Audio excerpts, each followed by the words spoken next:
Nyina umusere w'ikibare mukuhamba aruho Elijah atekirize muri kigendera cyo kumwita omuramuzi yagira ngu omushango gwabo nuguza kurura kote nkuru kandi niyera abaho bwire obwo yaratandike kurura emishango eyabashomerwa. You all committed to the High Court for trial on the next High Court convenience session. You are remanded until then.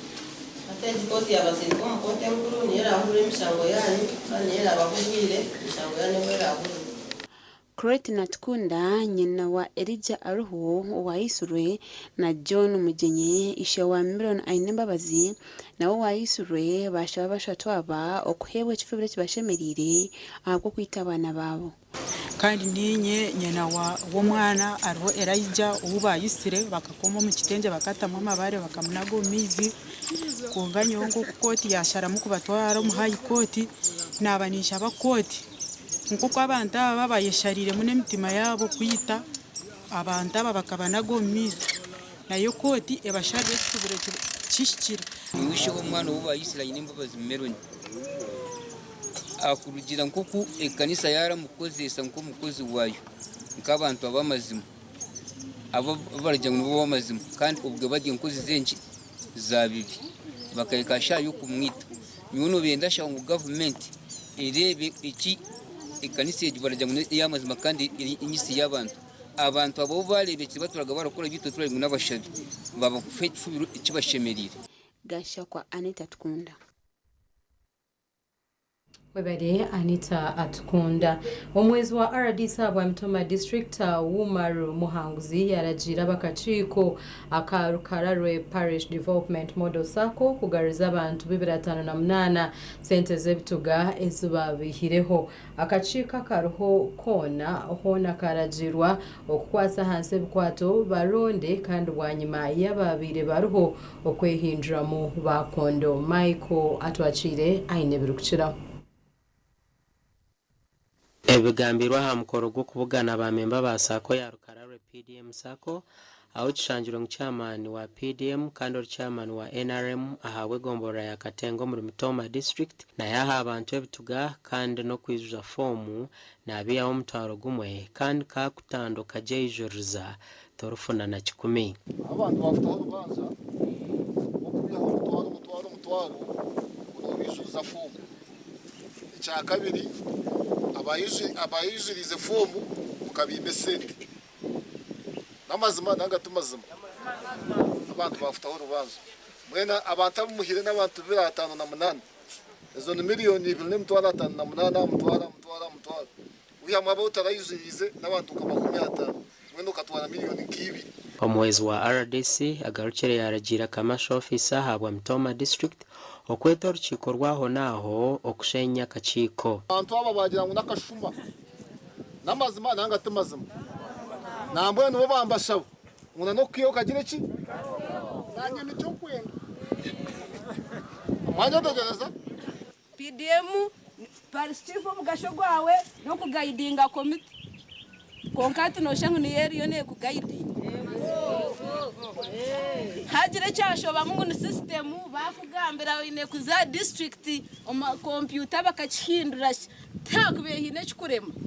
abatura na bachairman bentebe zo kubanza mu rukogu baresero bwamushinja okubabihireho sente zebituga andika ni secretary w'abahingi bo mwana nyino musizogwe hayireta abatungire bona nabasaswira umutwaro go kwizuza fomu eti abayizurize kine aratungire sente onke cyo busasi ni sasa kusanga abantu twa selectingire kusanga no batakutunga sente kandi zikatungwa ababayizere hatizuba icyo kintu cyo kinsasize munongo. Tuganiraho na Vincent Beinomgisha chairman wa PDM kandi chairman wa NRM ahawe gombora ya Katenga orukwetombo itura kuba yayihere mpi ha abantu nkebituga ahashongeji kandi ebintu byo tugambire temwa abantu bwesije amukuba muronzire kandi umuntu areke kuba habi akijana batamwenjiri abo kubahine cyagenderire no kushisha amazina gabagenzi babo uri kubahabya none baye ndabicyari uri kubahabya n'umuntu mubenga nukoze no asiba mukutu no kujuma bebembezi ngo barire sente za PDM asibaho kandi uko muntu to beneficiary isere kongere ngo abantu babereza chance eri kumara kunka vesa chairman wa PDM wa Karukara bana baza kumukwata because buri muntu umbanta batungiye center bagamba kino umuntu na center zira simtu ari tano gasha ko Michael atwakire webare Michael atwakire abarisa bente z'amate home district ya Kabarore bagirangu okukoresa amizgenumi okweme sente zabo kibahwerire munongo mu kutungura omutindo gwente ez'amate. George Begumisa hano mwahabarisa barukoresa artificial insemination.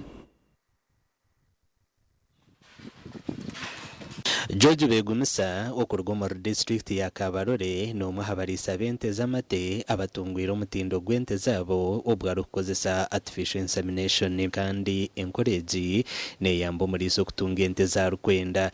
AI no tunga ente ine handiko the genetic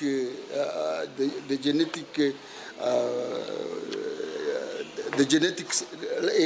ina genetics zimanyiru nyine nkuru ekabaneka mwete ise nkuru ekabaneka mwete omwana gwayo ukabanuka muguti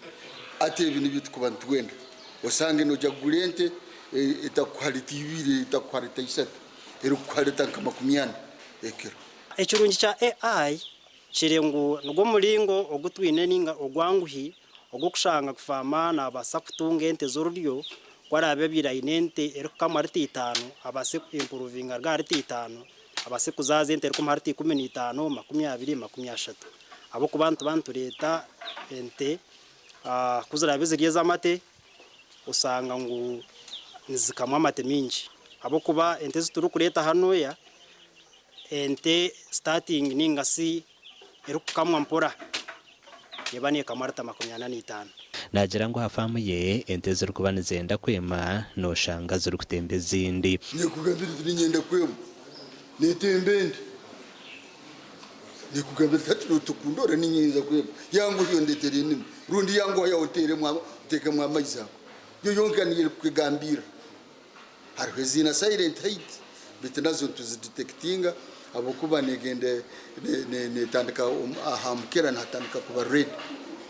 so ezo zina silent hit but intoito ente nyingi ni kugambira tatu nyingoza kwebo ente kweru kubaneburayo okwezi kumwe kuzara nibagireberaje okwenda ngwe kazare nyina nonze kandi nyina kweru keza kuzarwa nibagihereza umuhondo byo kuriya byamani mu ruhanga nibiyakozere ngo binyetse senye ndeno ekuri kugira amani ubwo umuhondo first meal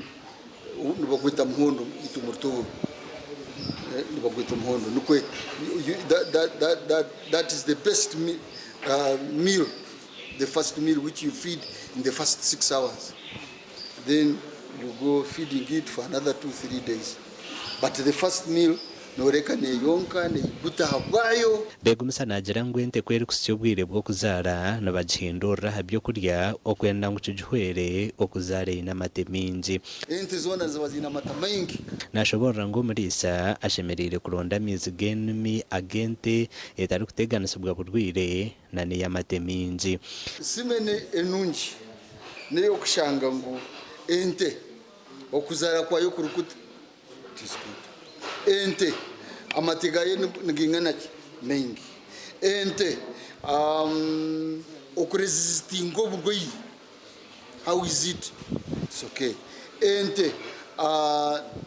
nerya muno esakure kuba nerya muno biteri kuba nerya muno etakurya bingi muno niyo nungi nayo so atokunko kuselectinga simi natutekereza ngo murisa nabasa kukozesa mizi genumi ninga AI okuzara sente z'enyama kazi bente zitwe za loko icyo kubanza nikibanza kirigira farmers preference farmer we nayenda ki icyarukura nayenda kwari kuba nayenda kuzomu kuri sente z'amate hati twina mizi ninga so busto obwente z'amate kandi yaba nayende z'enyama na nagwa mizi tugini so farme cyaro kuba nayenda nicyo kituru kumukora kwa kuba nayenda kuri sente z'amate tumuhereza mizi ago kuzaza ente z'amate yaba nande z'enyama tumuhereza mizi ago kuzaza ente z'amate buri ente baba jine data baba ine genetic data na genetic data it is that genetic data that we have teriyo ibyo niyo ndikwenda ekitongole kya ULAC kyehiireyo okutungura omutindo gw'ebyoburiisa mu Uganda okurabira omu kuheereza abariisa embeebo nungi y'ente ezikyokire kandi ezirikukamwa amate mingi. Aha bwa TV West ndi Elias Rutugusa. Webare Elias Rutugusa reka tumiro tugaruka n'agandi makuru.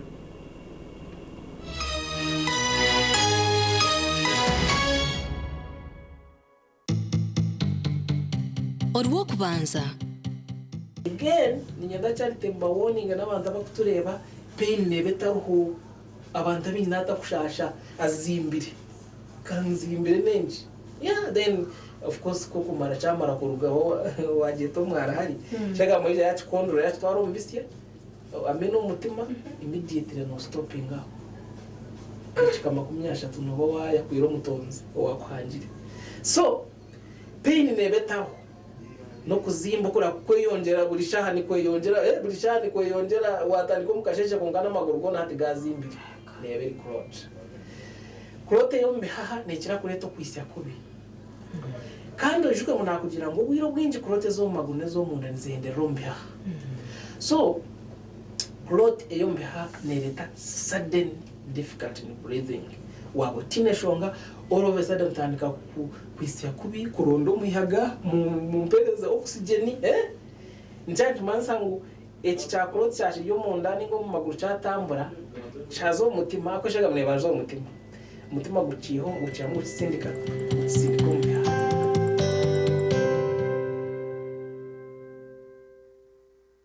Big thing about the MTN super wali yakapya musite wali yakapya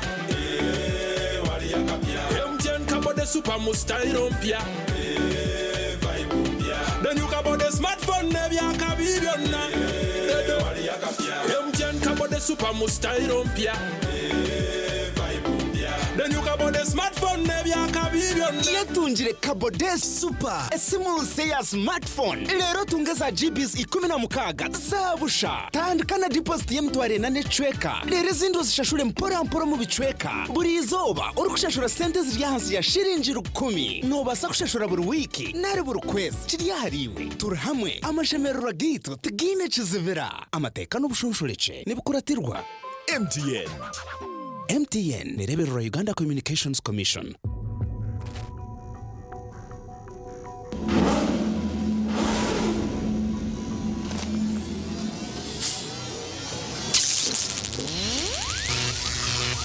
Who are you? I'm Fake, the boss king. Fake from Mecca. Oh, you gotta go the rush of away. Oh, you gotta red rush of away. Ulira, boosty, ulira. Funana, boosty. Funa boosty with a refreshing taste of Sting. Sting, live switched on.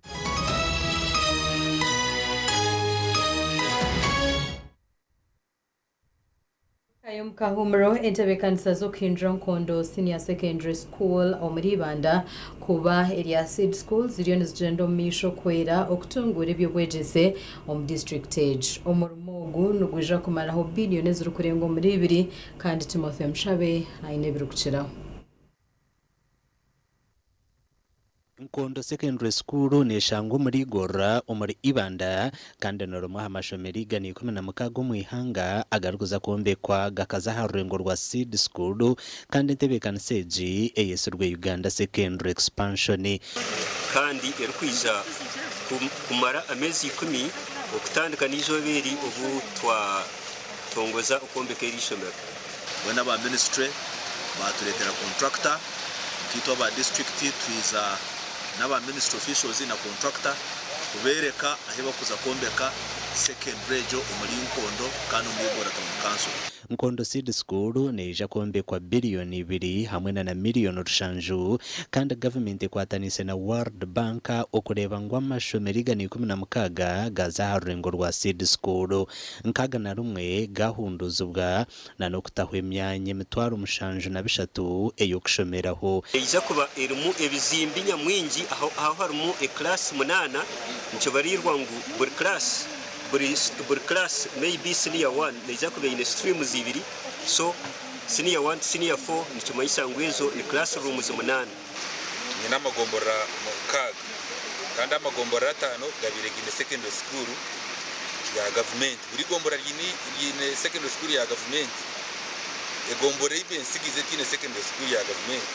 ni gora tabumkanzu endagano y'ukombeka ishomereri ikozurwa hagati ya Ministry y'Ubwegese na company ya SMS Construction amweshi n'kwiharangiriza ahar contractor no kugira ngo ibintu bitwa mukwasa na ndagano yitwakora nawe ibyasimije gukora hamwanya abikore abuko twashanga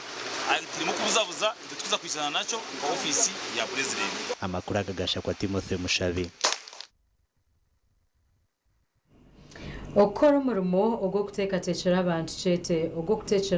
chete hotel binji baganyirwe mu cango kandi omukazi Rose Sabiti n'omwe muri yabo abarukora umurimo ogwa hotel ogwagumaziremo emyaka 5 kandi akagutandika n'emitwaro 25 bitu hati capital ye eyemerira hari million ina omushachi wetu Senyomo Gideon amtayayire umurimo gwa hotel gwenda ki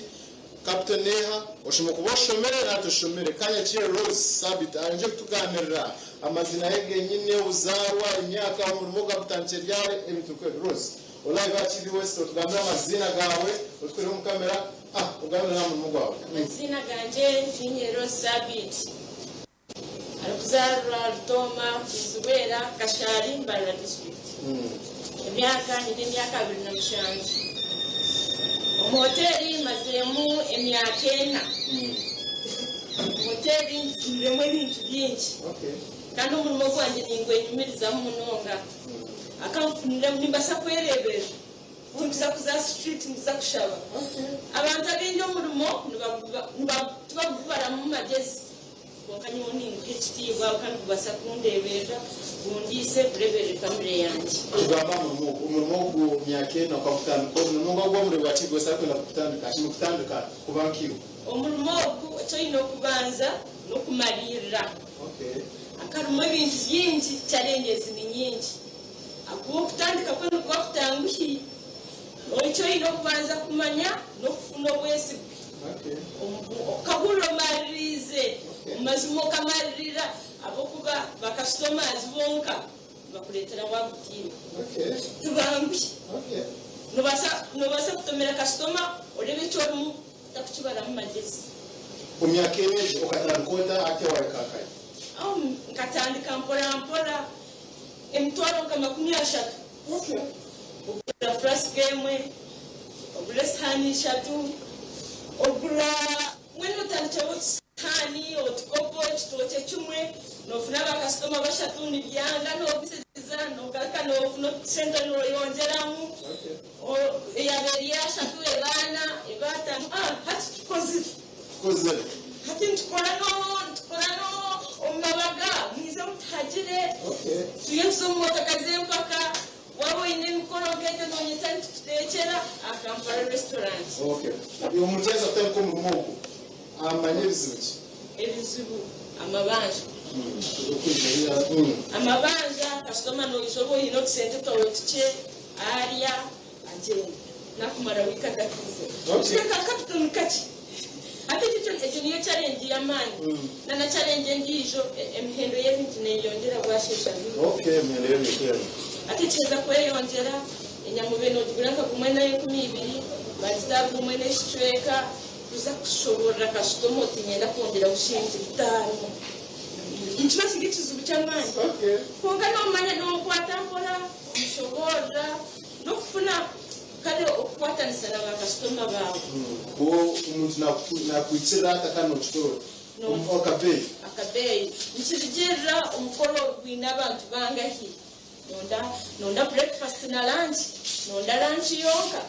nonda buffet nchirigera iwe nkomuntu abantu bawaboyine okuva nonda mbakoro nabasa kujoti nyenda buffet nyenda yenkoko nyenda bo enyama yente kitocho mchera kahunge chitakuri benene takushana nabasa kujoti ntechire chikomano ati chikomano chikashana na lunch Generous Sabiti Nzara ya Wizwera, that is Mara district. Turi aho muri Murambara, muri Mugweye no kuteka hotel, Kampala restaurant, nko wajeta. aho murembo rambara umurimo ugakurizamo imyaka 4 rose twija kwimbira agamuka ukambera bantumwe abazire mureke gumana mesabane imirimo yabo nyoko muzire wanje hoteli akata kugikunda akaja hoteli tumwana wanje yaza gukora mu hoteli ati hoteli nezaba marayi twekiri hoteli niyo cyasindire yo gukora sente mu muzo oya abakozi ni bingi katandika tutekera mu ibaraza asitwina kiyungu twina department yo patina kuja mu kiteka au catering kimwe cyona tikine hatikani twe shubira umisho mwa mutagire kora byinshi tukakora na branches ogwe no sabiti umwuga wa hotel imyakena ayikine kiroto noreba byari ngo konka na kiroto natekateka kora branch na nebindi nkebyo aba TV was nasiganse nyumo Gideon aho murembo rwambara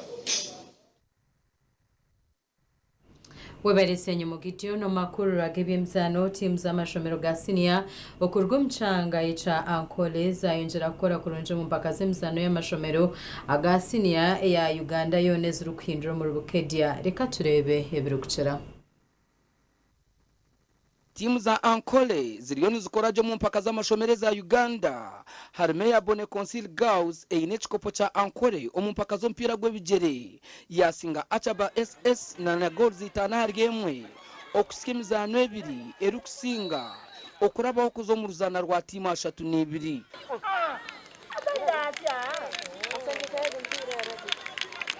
Shema Girls nayo yasinga Restore Leadership na goals 2-0 nayo kurabaho kandi Nyabare Secondary School ya Rugenyuma goals 3 okugwa chikazi ne yakangurumira na goals 3 ari 3 okutangaza imigisha yayo iyo kurabaho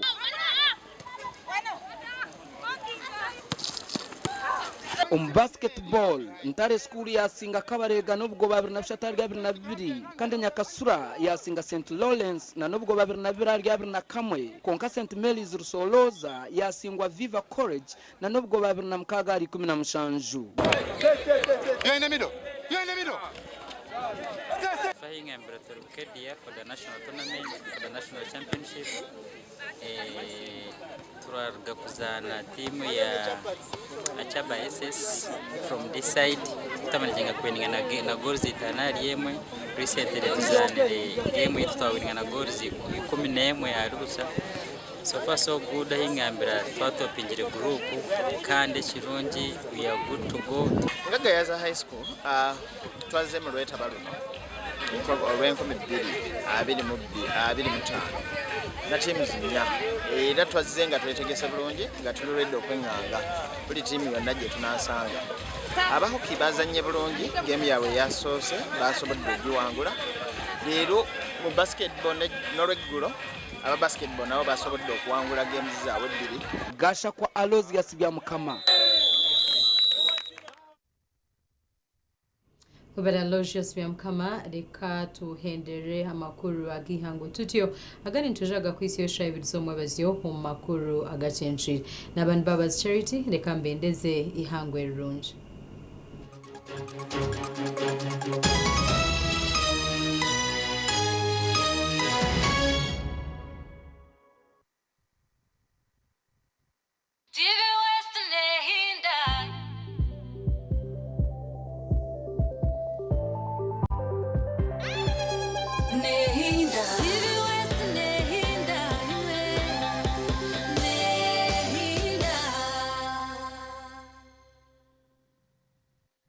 Here's your chance to win school fees for your child for a whole year. Just pay school fees using Momo. Today we are at Lukman Primary School that's located in Kauku,